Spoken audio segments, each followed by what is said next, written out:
రోజు రోజుకి పరిస్థితి చేజారిపోతోంది. ఉద్రిక్తత పరిస్థితులు రోజు రోజుకి పెరిగిపోతున్నాయి. అటు యూరస్ ప్రభుత్వం కూడా చేతులెత్తేసినట్టు తెలుస్తోంది. తాత్కాలిక ప్రభుత్వం అయినప్పటికీ పెద్ద ఎత్తున చేతులెత్తడంతో పాటు ఒక రకంగా ప్రేరేపిస్తోందే ఈ ప్రభుత్వం అనేటువంటి అనుమానాలు, సందేహాలు అందరిలో మొదలయ్యాయి. అయితే యూరస్ ప్రభుత్వంలో అడ్వైజర్లు అందరూ కూడా ఒకరిగా తర్వాత ఒకరు రాజీనామాలు చేస్తున్నారు.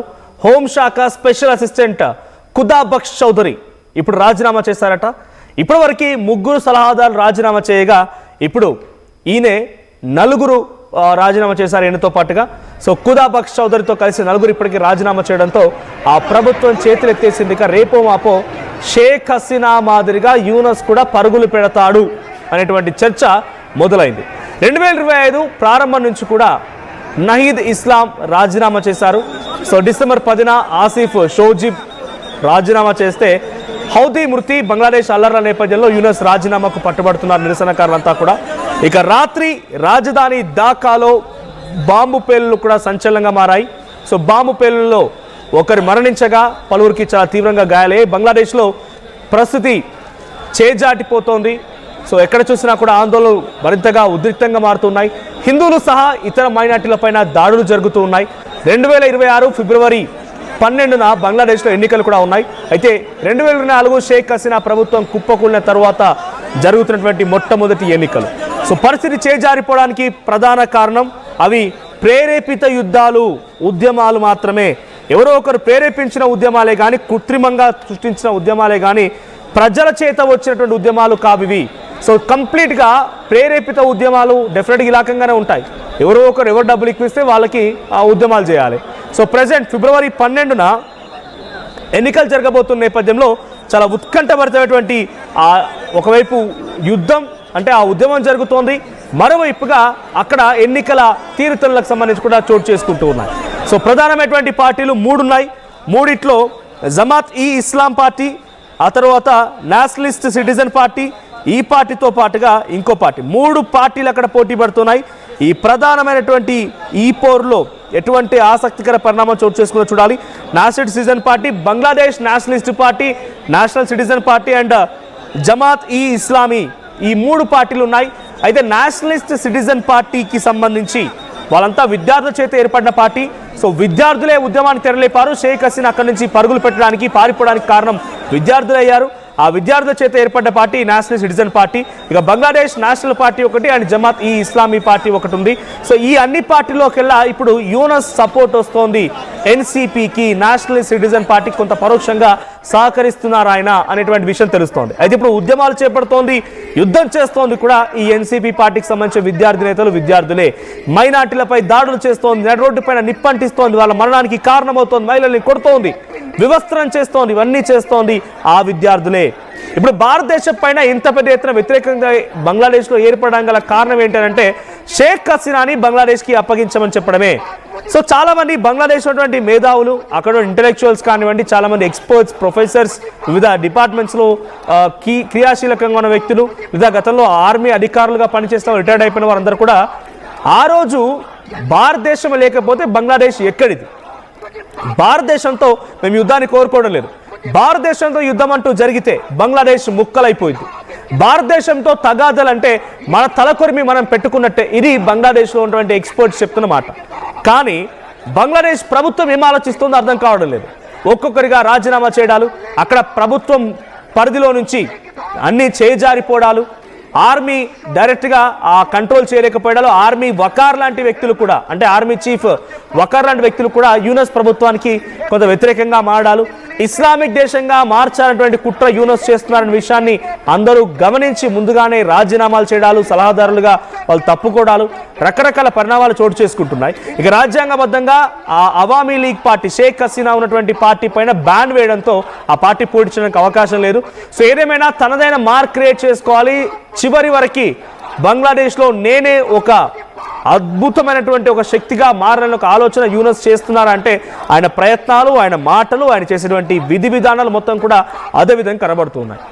సౌదీ, పాకిస్తాన్, ఇతరత్ర కొన్ని ఉగ్ర మూలాలు ఉన్నటువంటి దేశాలతో సత్సంబంధాలు కలుపుకోవడం, లేదు ఆయా దేశాలతో ఒప్పందాలు కుదుర్చుకోవడం, చైనా, పాకిస్తాన్ లాంటి దేశాల ప్రోద్బలంతో భారత్పై నినాదాలు చేయడం, భారత్కి వ్యతిరేకంగా మాట్లాడడం, అక్కడ ఈ ప్రజల్ని రెచ్చగొట్టి ఈ ఉగ్రమూకల సహకారం తీసుకొని కృత్రిమ ఉద్యమాలని, ఆర్టిఫిషియల్ ఉద్యమాలను ప్రేరేపించి రెచ్చగొట్టి తీసుకొచ్చి భారత్కి వ్యతిరేకంగా నినాదాలు చేయడం. షరీఫ్ సౌదీ లాంటి కొందరు వ్యక్తులు మరణం తర్వాత ఈ ఉద్యమం మరింతగా పెరిగిందని చెప్తూ ఉన్నారు. అయితే షరీఫ్ సౌదీని ఎవరు చంపాడు ఇప్పటివరకు తెలియదు, వాళ్ళకు క్లారిటీ లేదు. భారతదేశపు సంబంధించినటువంటి ప్రజాప్రతినిధులు, భారతదేశపు సంబంధించినటువంటి కొంతమంది అధికారుల కనుసైగలోనే ఈ యొక్క హత్య జరిగిందనేది బంగ్లాదేశ్ భావిస్తోందట. భారతదేశానికి ఆ షరీఫ్ గారితో సంబంధం ఏంది? భారతదేశపు అధికారులు కానీ, ఇక్కడ ప్రతినిధులకు కానీ ఆ షరీఫ్ సౌదీ అంటాడు ఒక బచ్చా. మీ దగ్గర మీకు ఉద్యమకారుడే కావచ్చు కానివ్వండి, బట్ ఒక విద్యార్థి నాయకుడు, ఒక బచ్చా. వాడిని అధికారులు, ప్రభుత్వాలు టార్గెట్ చేసి హతమార్చాలా? మీ అంతటా మీకు అక్కడ ఏం గొడవలు ఉన్నాయో, ఎటువంటి రాజకీయ దురుద్దేశాలు ఉన్నాయో, ఎన్సీపీ పార్టీకి సంబంధించి విద్యార్థులతో ఏర్పడేటువంటి పార్టీకి పరోక్షంగా మద్దతు ఇస్తున్నారు మీరు. జమాత్ ఈ ఇస్లాం పార్టీ ఉంది, వాడు చంపాడు. లేదు, బంగ్లాదేశ్ నేషనలిస్ట్ పార్టీ ఉంది, వాడు చంపాడు. మాకేం తెలుసు? మీరు కొట్టుకు చచ్చి భారత్పై ఏడు చేస్తారు ఈ పిచ్చి మూకలు. ఒక రకంగా ఈ హల్వాగాలకి వాళ్ళ ప్రభుత్వం నడిపేటువంటి తీరు లేదు, ఓ పద్ధతి, ఓ పాడు ఏమి లేకుండా భారతదేశం చేసిన అరిస్తే అయిపోదా? కుక్కలాగా మురిగితే అయిపోయిద్దా? మీకు కావాల్సింది షేక్ హసీనా కోసం డిమాండ్ చేస్తున్నారు అనుకోండి. షేక్ హసీనా కావాలని చెప్పి యూఎస్ ప్రభుత్వం, మోదీ ప్రభుత్వాన్ని లేఖ రాయాలి. లేదు, కాదు, కూడదు అనుకుంటే ఎక్కడ తేల్చుకోవాలి అక్కడ తేల్చుకోవాల్సిన అవసరం కూడా ఉంది. కానీ ఇలా ప్రతి దానికి ముడికట్టడం. సో ఒక సికందర్ కూడా మరణించాడు.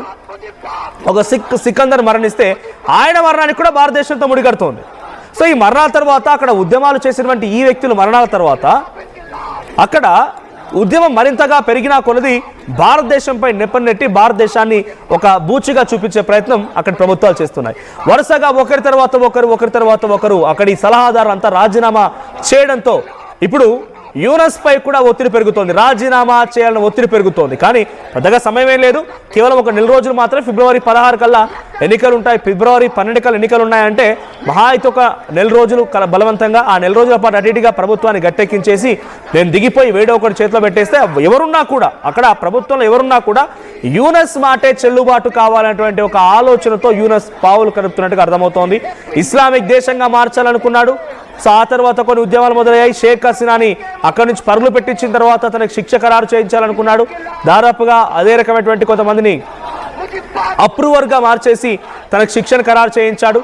సో తనకి మరణశిక్ష విధించాలనుకునేటువంటి ప్రయత్నం దాదాపుగా ఫలించింది. కానీ తను శరణార్థిగా భారత్ దగ్గర ఉండడంతో ఆయన కుట్ర పన్ని ఇప్పుడు కృత్రిమ ఉద్యమాలను సృష్టించి ఉగ్రవాదుల యొక్క ప్రోద్బలంతో అక్కడ ఉద్యమాన్ని సృష్టించి ఏకంగా తన ప్రభుత్వం యంత్రాంగం పైన దాడి చేయించుకుంటూ విర్రవీగుతున్న యూనస్ సంబంధించినటువంటి సలహాదారు మొత్తం కూడా ఒక్కొక్కరికి రాజీనామా చేస్తున్నారు. మా ప్రతినిధి నవీన్ ఉన్నారు ఫోన్ లైన్లో. నవీన్, సో బంగ్లాదేశ్లో జరిగేటువంటి ఉద్యమాలలో ఇప్పుడు పెద్ద ఎత్తున యూనస్ ప్రేరేపిత ఉద్యమాలే, కృత్రిమ ఆర్టిఫిషియల్ పెయిడ్ ప్రొటెస్ట్ అన్నట్టుగా చాలా మంది మాట్లాడుతున్నారు. అక్కడ ఇంటెలెక్చువల్స్ కూడా ఆ రోజు భారతదేశమే కనుక లేకపోయి ఉంటే బంగ్లాదేశ్ ఎక్కడిది అనేటువంటి పాయింట్ ఆఫ్ వ్యూలో చాలా మంది మాట్లాడుతూ కొన్ని వీడియోలు కూడా విడుదల చేస్తున్నారు.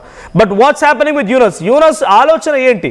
అక్కడ ఉద్యమాల్ని కంట్రోల్ చేస్తాడా, రాజీనామా చేస్తాడా, లేదంటే ఇంకా భారత్ పైగా రెచ్చగొట్టే ప్రయత్నం చేస్తాడా? What's happening?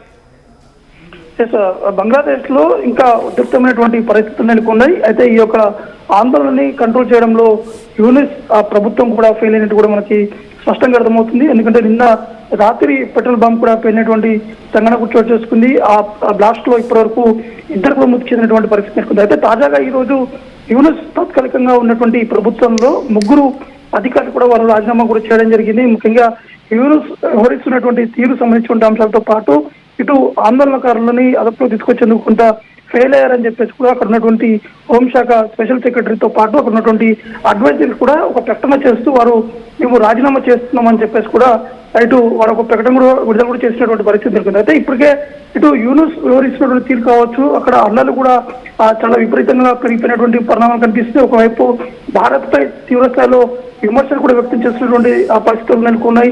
దాన్ని భారత్ కూడా దీటైనటువంటి సమాధానం చెప్పేందుకు వేచి చూస్తున్నటువంటి పరిస్థితి నెలకొంది. ఎందుకంటే నిన్న భారత్ చెందినటువంటి ఒక పౌరుడిపై కూడా జరిగినటువంటి దాడిని కూడా భారత్ కూడా సీరియస్ కూడా తీసుకోవడం జరిగింది. కానీ యూనస్ ప్రభుత్వం మాత్రం ఇది భారత్ చేపడుతుందని చెప్పేసి కూడా కొంత అక్కడ ఉన్నటువంటి ఆందోళనకారుల్ని రెచ్చగొట్టేటువంటి ప్రయత్నాలు కూడా చేస్తున్నారని చెప్పేసి కూడా అక్కడటువంటి స్థానికులు కూడా చెప్తున్నటువంటి పరిణామం కనిపిస్తుంది. కాబట్టి ఇప్పుడు యూనిస్ ప్రభుత్వం మాత్రం ఖచ్చితంగా అక్కడ ఉన్నటువంటి అధికారులు పూర్తి స్థాయిలో కూడా రాజీనామాలు చేసేందుకు సిద్ధమవుతున్నారు. అక్కడ ఉన్నటువంటి మంత్రులు కూడా వారు రాజీనామా చేసేందుకు కూడా ఈ సాయంత్రం వరకు పూర్తి స్థాయిలో రాజీనామా చేసేటువంటి అవకాశం కనిపిస్తుంది. మరోవైపు యూనిస్ మాత్రం ఎట్టి పరిస్థితుల్లో రాజీనామా చేయాలని చెప్పేసి కూడా అక్కడ ఉన్నటువంటి విద్యార్థి సంఘాలతో పాటు ఆందోళనకారులు వారు పెద్ద ఎత్తున డిమాండ్ కూడా చేస్తున్నటువంటి పరిస్థితి నెలకొంది మనకు.